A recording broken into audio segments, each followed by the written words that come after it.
Баршаңызға қайырлы күн. Бүгін сіздермен бірге ассорти компот жасайтын боламыз. Қазірден қысқа дайындық ретінде жасап сақтап қойсаңыздар болады. Өте оңай жасалады. Видеомды соңына дейін көріп, арнама тіркеліп, лайк басып кетіңіздер. Алдымен сарыөріктерді теріп алдым.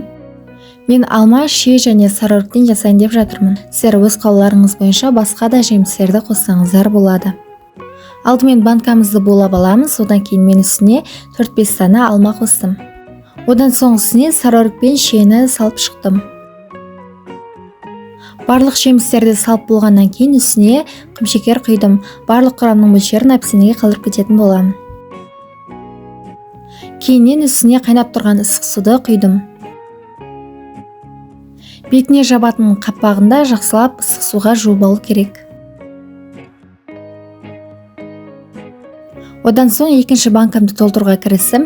Мен барлық жемістерді толтырып салғандықтан 3 банка шықты. Сіздер жемістерді аздау салып, көбірек жасаңыздар болады.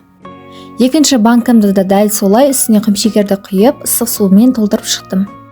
Бірінші майда жемістерді, яғни мен сарыөрікті ең астына салдым. Өйткені бірінші ірі алманы салған кезде көп орын қалып қояды. Сондықтан мен бірінші сарыөрікті, одан кейін алма мен шиені салдым. Сонымен қатар менің каналымда басқа да банка жабу түрлері бар, және түрлі тағамдардың, ерекше тәттілердің түрлері өте көп. Осы YouTube арнама кіріп көрсеңіздер болады.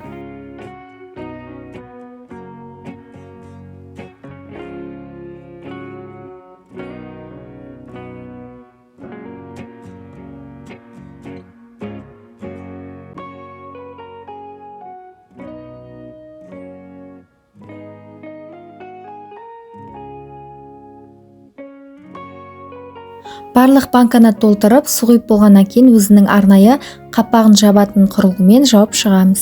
Дұрыс жабылғанын тексеру үшін осылай банканы жерге төңкеріп айналдырып көрсеңіздер болады. Сол кезде ешқандай су ақпайтын болса, дұрыс жабылды деген сөз. Одан соң банкілерді міндетті түрде теріс төңкеріп, бетін жауып, жылы жерге қойып қою керек. Сонда құмшекерлерінің барлығы еріп, жақсы сақталады. Осымен банкілеріміз дайын болды. Менің видеом ұнаған болса, міндетті түрде арнама тіркеліп, лайк басып мені қолдап кетіңіздер. Әлде көптеген рецепттер болады.